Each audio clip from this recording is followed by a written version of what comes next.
여러분 안녕하십니까, 진성호입니다. 윤석열 대통령의 청와대 개방 방침에 따라 지난 10일 취임하자마자 청와대는 일반 국민들에게도 개방됐습니다. 그렇지만 처음에 개방된 곳은 이 관저나 본관 건물 내부는 아니었습니다.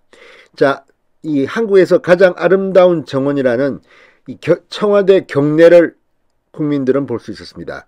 자, 그런데 내일부터는 본관, 관저 내부가 공개됩니다. 오늘 대통령실은 이 청와대 건물 내부 공개를 앞두고 기자들을 초청해서 일종의 프리뷰를 가졌습니다. 문재인, 김정숙 부부가 살던 거실, 그리고 메이크업룸 등을 공개했습니다. 그런데 상당히 놀랍습니다. 거실, 침실 이런 것들을 보면 그동안은 뭐 침실이 80평 정도의 규모고 뭐 굉장히 무서울 정도로 크다 이런 이야기만 나왔지만 오늘 기자들에게 공개된 내용은 더 충격적입니다. 사우나실이 있었고 벽난로가 있었고 피아노가 있었고 천장에는 고급 샹들리어가 있고, 아무튼 일반 국민이 생각하기에 살림 사는 집이라고 보기에는 너무나도 호화롭고 마치 이건 유럽 뭐 이런 곳을 생각합니다. 그리고 건물 외관은 또 한옥이었을 겁니다.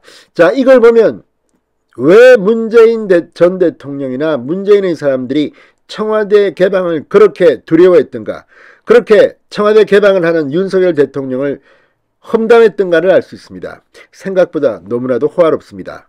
자, 오늘 기자들에게 공개한 청와대 내부 속살은 어떤 모습이었을까요? 진성호의 직설 시작합니다. 방송에 앞서 아직 진성호 방송에 구독자가 아니신 분은 붉은색 구독 버튼 눌러주십시오. 더 좋은 방송으로 보답하겠습니다.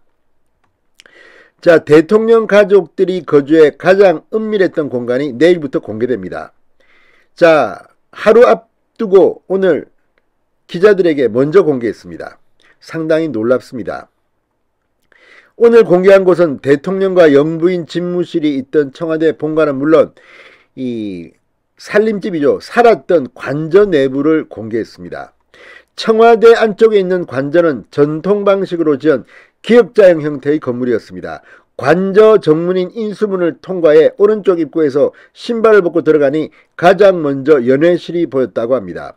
탁자와 의자가 없어 지금은 횡한 연회실, 여기 있던 것들을 다 치운 모양입니다. 모란을 묘사한 듯한 병풍과 와인 냉장고, 찬장이 있었습니다. 자, 찬장 안에는 와인잔과 현대미술 거장인 이우환의 그림이 들어간 접시, 컵 등이 놓여 있었다고 합니다. 연회실을 나와 복도를 따라 이동하니 대형 탁자와 의자 8개, 소파가 있는 접견실, 대통령들이 용모를 다듬어 쓸 메이크업실이 나타납니다. 이곳까지가 관저에서도 공적 영역에 해당하는 듯 했습니다. 모서리를 돌자 방과 식당, 화장실이 보였다고 합니다. TV와 벽장 등이 남아있었지만 집기가 거의 없어 썰렁했습니다. 복도에는 이활종 화백이 그린 제주생활의 중도, 김종학 작품 설악산 같은 회화가 걸려 있었던 것으로 추정되나 지금은 떼어낸 상태라고 합니다.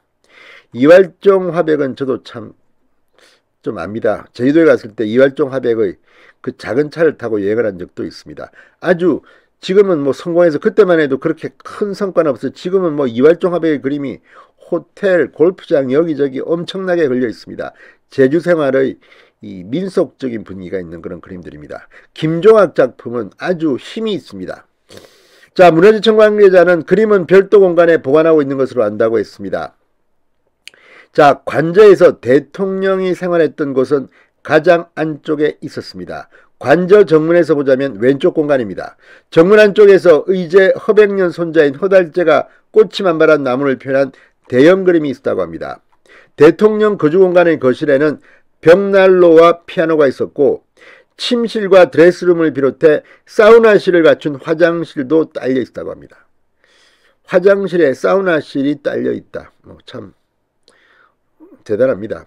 서민들로서는 상상하기 힘든 집입니다. 생활하는 관저입니다. 그런데 이렇게 화롭게 만들 이유가 있었는지, 드레스룸에 설치된 옷장만 해도 15개가 넘었다고 연합뉴스는 보도했습니다.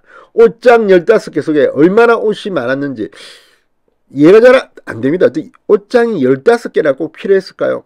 문재인 전 대통령이 키웠던 고양이 찡찡이의 먹이를 두었던 식기도 남아있었다고 합니다.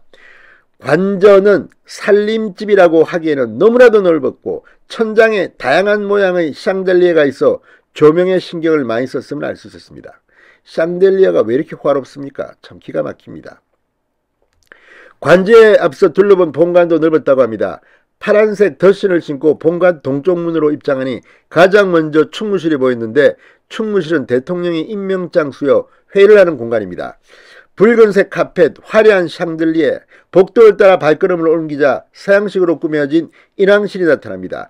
천장과 벽, 바닥이 모두 흰색이어서 밝고 화사한 느낌. 이곳에는 간담회나 오찬, 만찬 등이 열렸다고 합니다. 자, 아무튼 이런 것들을 보면 지금 이 외에도 영부인 집무실인 무궁화실, 국무회의가 진행됐던 세종실, 이런 것들을 이제 내일부터 국민들도 볼 수가 있습니다. 야, 정말 이거 보면 대통령 집무실과 접견실이 2층에 있는데 집무실에는 무궁화와 봉황장식 앞에 놓인 책상, 회의를 할 수 있는 탁자와 의자를 제외하면 별다른 눈품은 남아있지 않았다고 합니다. 아무튼 지금 이 정도의 화려한 집무실, 관저 너무한 거 아닙니까? 이런 생각이 듭니다. 그래서 윤석열 대통령은 대결단을 내리고 들어가지 않은 겁니다. 그런데 무슨 용산 대통령 집무실이 화롭다고 이야기하는 민주당 의원들은 어느 나라에서 온 사람들입니까? 자, 아무튼 내일부터 이제 국민들도 청와대 관저 본관 내부를 볼 수가 있습니다. 국민들이 많은 충격을 받을 것 같습니다. 진성호의 직설이었습니다. 여러분 감사합니다.